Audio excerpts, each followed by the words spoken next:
একটু দেই, শোনেন আপনারা। এই যে আমাদের আর্মি ভাইয়েরা, উনি বাংলাদেশের যে আর্মি মিলিটারি রয়েছে তাকে উদ্দেশ্য করে বলছে, কি বলতেছে শোনেন। হাতে শুধু অস্ত্র থাকতে হয় না, মাথায় কিছু ঘিলু থাকতে হয়। হাতে শুধু অস্ত্র থাকলে হবে না, মাথায় ঘিলুও থাকতে হবে। মাথায় কিছু ঘিলু থাকতে হয়। উনার মাথায় ঘিলু আছে। বাংলাদেশ সেনাবাহিনী, আর্মি অফিসার, মিলিটারিতে যারা রয়েছে, বিমান বাহিনী, নৌবাহিনীতে যারা রয়েছে, তাদের মাথায় কোনো ঘিলু নেই ভাই। আরে বেটা তোর 14 গোষ্ঠীতে, আরে বেটা তোর 14 গোষ্ঠীতে মিলিটারির একটা যে পরীক্ষা হয়, মিলিটারিতে জয়েন করার আগে যে পরীক্ষা হয়, তোর 14 গোষ্ঠীর ভিতরে কেউ সেই মিলিটারি পরীক্ষায় ধারে কাছে যাওয়ার মতো তোর যোগ্যতা আছে কিনা তোর 14 গোষ্ঠীর ভিতরে? আমার তো প্রশ্ন সেটা। না বুঝে সংবিধান, না বুঝে স্টেট। বাংলাদেশ সেনাবাহিনী সংবিধানও বুঝে না, বাংলাদেশ সেনাবাহিনী স্টেট কাকে বলে তাও জানে না। তুমি হালার পর বুঝো। মাথায় ঘিলু না থাকার কারণে অস্ত্রটা চালাইতে পারে। মাথায় ঘিলু থাকার কারণে বাংলাদেশের মিলিটারি অস্ত্র চালাইতেও পারে না।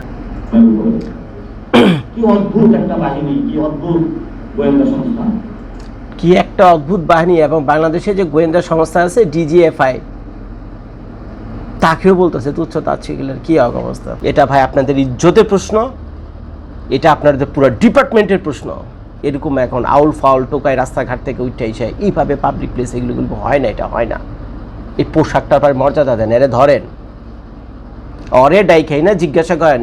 ওই যে ডিজিএফ এর যে হেডকোয়ার্টার ছিল না, আয়নাঘর, ডিজিএফ এর আয়নাঘর আবার খুললেন। আয়নাঘর বন্ধ করছেন কি লেগে? এই আয়নাঘর বন্ধ করছেন দেখে আপনাদের আজকে এই অবস্থা। আয়নাঘর আবার ওপেন হোক, আমি তো বলবো আয়নাঘর আবার ওপেন হোক। দূরে নিয়ে আসেন এরে। আইসা জিজ্ঞেস করেন যে আমাদের মিলিটারিতে যে মাথায় ঘিলু নাই, অরে পাটোয়ারি ধরে এনে জিজ্ঞেস করেন আমাদের মিলিটারি যে মাথায় ঘিলু নাই, প্রমাণ কর।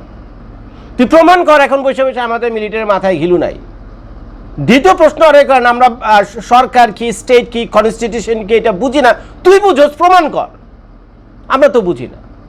তৃতীয় প্রশ্ন করেন যে আমরা যে বিভিন্ন দেশে গিয়ে খালি এক্সিবিশনে ঘোরাঘুরি করবি, তারপরে কিছু অস্ত্র কিনে আনি এবং এগুলো আমরা চালাইতেও পারি না, বুঝছেন? প্রমাণ করবি এখানে বসে। ওরা ডিজিএফ এটাকে নিয়ে যান না কেন? ডিজিএফ এর দরজা খোলেন মিয়া, কেন ডিজিএফ বন্ধ থাকবে? ডিজিএফ এর সে আয়না ঘরে দরজা খোলেন, খোলার সময় এসে পড়ছে।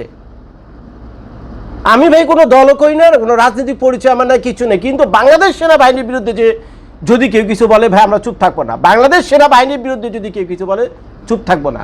এই একটা মাত্র ডিপার্টমেন্ট বাংলাদেশে এখনো পর্যন্ত বেঁচে আছে, যার কারণে বাংলাদেশের এখন অস্তিত্ব আছে বিশ্বের মানচিত্রে, এই একটা ডিপার্টমেন্টের কারণে।